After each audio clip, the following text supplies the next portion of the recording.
Types of budget. Budget can be classified into 4. 1. Capacity-wise. 2. Function-wise. 3. Master budget. 4. Period-wise. On the basis of capacity, budget can be classified into 2. 1. Fixed budget. 2. Flexible budget. On the basis of function, budget can be further classified into following: sales budget, production budget, plant utilization budget, direct material usage budget, direct material purchase budget, direct labor, personnel, budget, factory overhead budget, ending inventory budget, production cost budget, cost of goods sold budget, selling and distribution cost budget, administration expenses budget, research and development cost budget, capital expenditure budget, cash budget. On the basis of period, budget can be classified into long-term budgets, short-term budgets, current budgets, fixed budget. According to SEMA, a fixed budget is a budget designed to remain unchanged irrespective of the level of activity actually attained. Essential conditions. 1. When the nature of business is not seasonal. 2. There is no impact of external factors on the business activities. 3. The demand of the product is certain and stable. 4. Supply orders are issued regularly. 5. The market of the product should be domestic rather than foreign. 6. There is no need of special labor or material in the production of the products. 7. Supply of production inputs is regular. 8. There is a trend of price stability. Merits and demerits of fixed budgets. Merits. 1. Very simple to understand. 2. Less time consuming. Demerits. 1. It is misleading.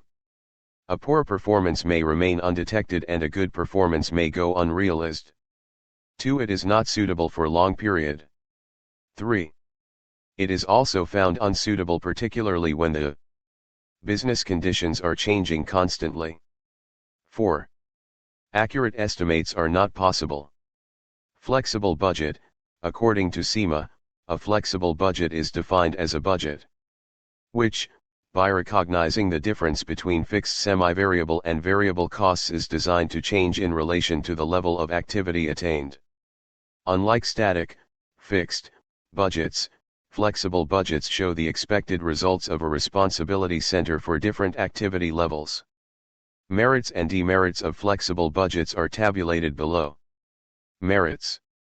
1. With the help of flexible budget, the sales, costs, and profit may be calculated easily by the business at various levels of production capacity. 2. In flexible budget, adjustment is very simple according to change in business conditions. 3. It also helps in determination of production level as it shows budgeted costs with classification at various levels of activity along with sales.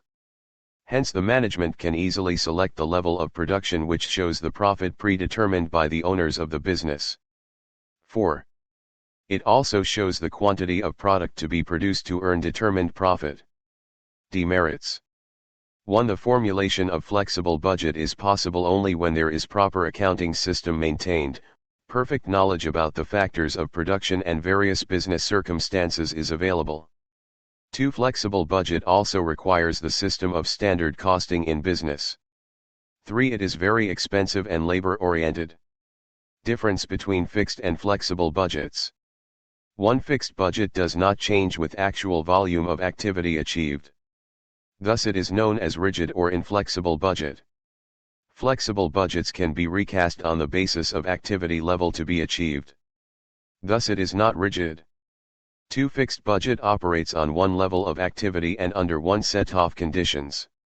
It assumes that there will be no change in the prevailing conditions, which is unrealistic. Flexible budget consists of various budgets for different levels of activity. 3. Fixed budget. All costs like fixed, variable and semi-variable are related to only one level of activity, so variance analysis does not give useful information. Under flexible budgeting, analysis of variance provides useful information as each cost is analyzed according to its behavior. 4. If the budgeted and actual activity levels differ significantly, then the aspects like cost ascertainment and price fixation do not give a correct picture. Flexible budgeting at different levels of activity facilitates the ascertainment of cost, fixation of selling price and tendering of quotations. 5. Comparison of actual performance with budgeted targets will be meaningless, especially when there is a difference between the two activity levels. Flexible budget provides a meaningful basis of comparison of the actual performance with the budgeted targets. Classification on the basis of function. Sales budget, production budget, plant utilization budget, direct material usage budget, direct material purchase budget, direct labor, personnel, budget, factory overhead budget, ending inventory budget, production cost budget, cost of goods sold budget, selling and distribution cost budget, administration expenses budget, research and development cost budget, capital expenditure budget, cash budget. 1. Sales budget. Sales forecast is the commencement of budgeting, and hence sales budget assumes primary importance. The sales budget indicates the quantity of estimated sales and the expected unit selling price. In estimating the quantity of sales for each product, past sales volumes are often used as a starting point. These amounts are revised for factors that are expected to affect future sales. The sales budget represents the total sales in physical quantities and values for a future budget period. The purposes of sales budget are to develop a plan with clearly defined objectives towards which the operational effort is directed in order to attain or exceed the objective. A sales forecast reflects the environmental or competitive situation facing the company, whereas the sales budget shows how the management intends to react to this environmental and competitive situation. A good budget hinges on aggressive management control rather than on passive acceptance of what the market appears to offer. 2. Production budget. Production budget shows the production for the budget period. Production should be carefully coordinated with the sales budget to ensure that production and sales are kept in balance during the period. The number of units to be manufactured to meet budgeted sales and inventory needs for each product is set forth in the production budget. One of the conditions to be considered in all the compilation of production budget is the level of stock to be maintained. The level of stocks will depend upon 3 factors. 1. Seasonal industries, in which stocks have to be built up during off-season to cater to the peak season. 2. A steady and uniform level of production to utilize the plant fully and to avoid retrenchment or layoff of the workers, and 3. To produce in such a way that minimum stocks are maintained at any time to avoid locking up of funds in inventory. Production budget can show 1. In the case of stabilized production, the production facility will be fully utilized, but the inventory carrying costs will vary according to stocks held. 2. Stabilized minimum quantity of stocks, which will reduce inventory costs. 3. Stabilized production every month, say, the maximum possible production. 3. Plant utilization budget. The main purposes of this budget are 1. To determine the load on each process, cost, or groups of machines for the budget period. 2. To indicate the processes or cost centers which are overloaded so that corrective action may be taken, such as 1. Working overtime, 2. Subcontracting, 3.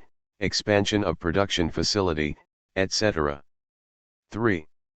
To dovetail the sales production budgets where it is not possible to increase the capacity of any of the overloaded processes. 4. Where surplus capacity is available in any of the processes, to make effort to boost sales to utilize the surplus capacity. 4. Direct material usage budget. The steps involved in the compilation of direct materials usage budget are as under. 1. The quality standards for each item of material have to be specified. 2. Standard requirement of each item of materials required should also be set. 3. Standard prices for each item of materials should be set. 5. Purchase budget. The production budget is the starting point for determining the estimated quantities of direct materials to be purchased. Multiplying these quantities by the expected unit purchase price determines the total cost of direct materials to be purchased. Two important considerations that govern purchase budgets are as follows.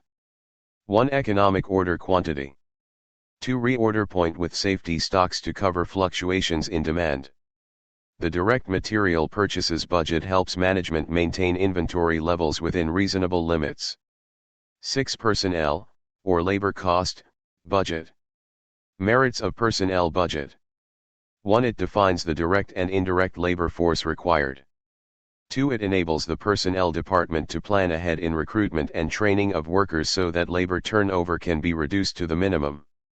3. It reveals the labor cost to be incurred in the manufacture, to facilitate preparation of manufacturing cost budgets and cash budgets for financing the wage bill. 7. Production or factory overhead budget. Production overheads consist of all items such as indirect materials, indirect labor, and indirect expenses. This budget usually includes the total estimated cost for each item of factory overhead. The production overhead budget is useful for working out the predetermined overhead recovery rates. A business may prepare supporting departmental schedules, in which the factory overhead costs are separated into their fixed and variable cost elements. 8. Production cost budget. Production cost budget covers direct material cost, direct labor cost and manufacturing expenses. 9. Ending inventory budget. This budget shows the cost of closing stock of raw materials and finished goods, etc. This information is required to prepare cost of goods sold budget and budgeted financial statements. 10. Cost of goods sold budget. This budget covers direct material cost, direct labor cost, manufacturing expenses, and cost of ending inventory of finished products.